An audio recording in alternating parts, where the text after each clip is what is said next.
All right, it's 12:33. Welcome to Directions, that show where we get to point you towards the right direction concerning several topics and several issues. And today is a very, very special edition because I have a special guest in the studio. But I would start by saying this. Now, you know the saying that goes that children are the world's most valuable resource and our hope for the future.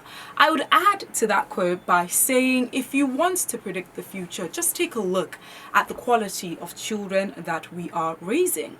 My guest today is a young author and a student of the Lagos State Model College, Badore. And yes, I did say she's a young author. She is in JSS2. Her name is Orire Micheal. Hello. Hello. How are you? I'm fine. I had asked you earlier on, are you nervous? Are you excited? How do you feel right now? I'm excited. You're excited? That's fantastic. Because I'm guessing that this is probably your first interview, if I'm not mistaken. Yes, ma'am. And I'm glad that I get to interview you first because I was blown away when I happened to come across a young man's post. Deji, by the way, thank you very much. On LinkedIn, where he put out information about this young author. I was so blown away. I was like, huh? And I think what was most fascinating to me was the title of your book. But before we get into that, I want to know where your flair from, writing came from. Yeah. I usually hear a lot of parents saying, I want my children to become this and that, instead of them asking their children on what they want the children to become. My mother told me a story of my aunt, who was my grandfather's first dad to study a course, but she went on and study her own design and now became successful in life.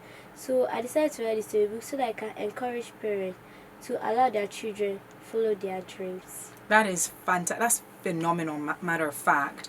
But before you even wrote this particular story, right, that has turned out to be a novel and your very first novel, how did you get into writing? Was there a book that you read at some point in your life? Maybe when you were 7 years old? Did you watch something? What made you love writing? Well, what made me love writing is because of I usually see a lot of people being saying that their dream, like they are not successful in life because their parents force them into their own dream. So I said that since a lot of parents like reading, seeing maybe newspaper, storybooks, so I decided to write a story. Wow. Is this the first story that you've written? No. There are other stories that you've written. Yeah. So why did you decide to make this particular one a novel? Yeah, the reason why I decided to make this one a novel is because it has really more educational things, key things inside the novel. Wow. So is there a particular author that inspires you? Is there any books that you've written or you've read, I beg your pardon, that you liked the way it was written and you always wanted to do something like that? Can you tell me what those books are? Like The Memory Forest. That one's all about being focused. Okay. To get your destination. So I also want to write a storybook that will have maybe some key things, key points inside of it. Yeah. Fantastic. Do you recall the very first book that you read? Do you remember? No. You don't remember? Okay. But I want to know what your favorite out of the books that you've read so far. What is the favorite of yours? My favorite is this particular one, My Father's Dream of Mine. So this is the one you wrote? Yeah. So what about the ones you've read? The ones that were written by other authors? That's Never Give Up. Never Give Up. Who wrote that one? Do you remember? No. So, you don't remember, but you like it. Yeah. Do you still have that book? No.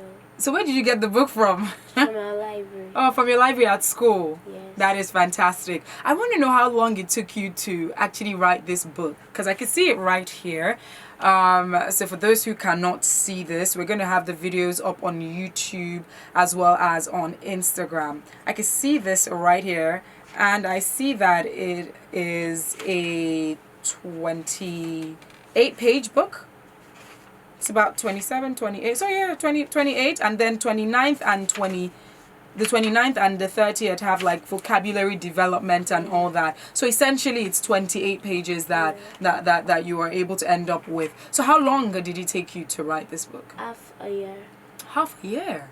Really? Yeah. So how often were you writing? Were you writing every day? Were you writing every other week? How often were you writing?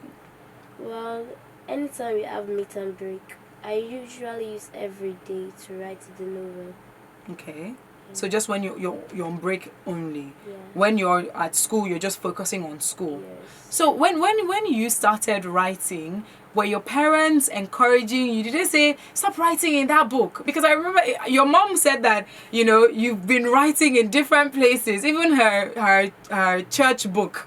She said that when she gets back from church, she will open her book and she will see you writing. So when you used to write, was your mom saying stop that, or would she say okay, carry on?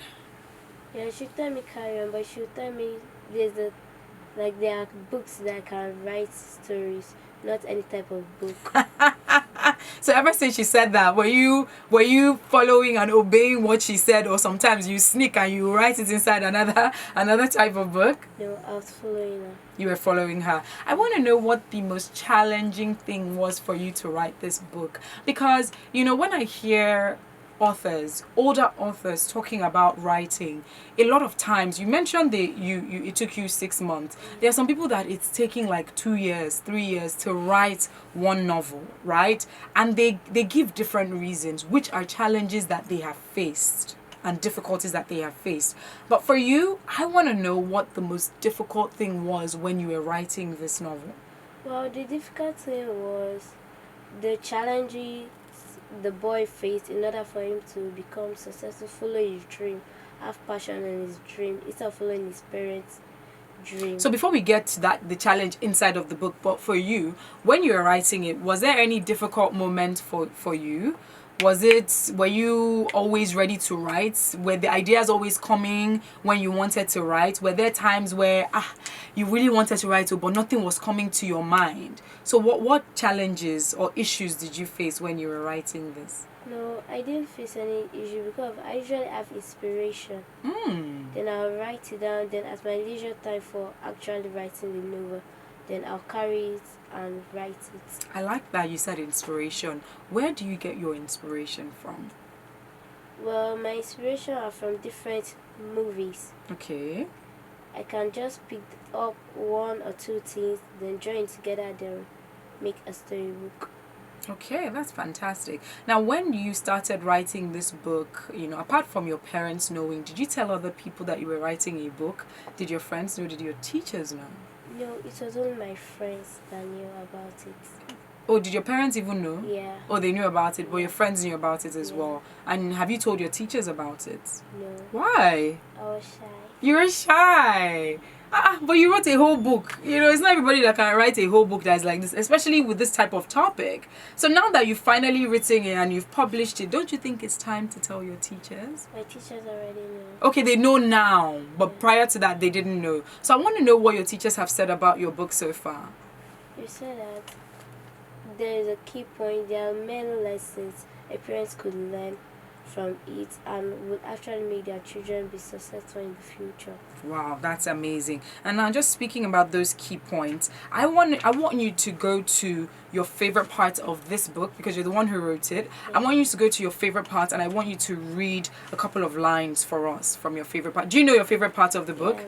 All right, so let's go to your favorite parts. So whilst Orire Micheal is opening up her favorite part, if you want to ask any questions, if you want to call in and share your thoughts about this conversation so far, please feel free to do that. You call us up on 0809 234 5913, 0809 222 0913, 01515 0913, 01515 1913. So let's get into you reading so that's chapter 3.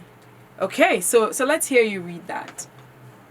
Henry lived with his friend Caleb, who was also studying engineering. Henry got admission to engineering school through the help of Caleb in order to survive. Henry was seriously looking for a job. One day, Henry was coming back from school when he saw a vacancy board saying young men are needed for a construction job, apply with it.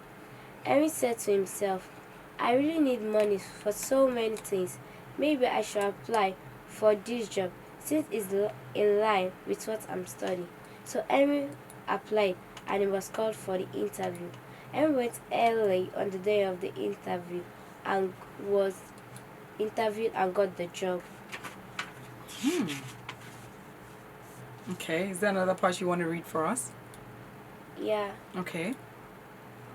After then Saturday came, Henry got up so early so as not to get late. When he got to the construction site, he met them working already.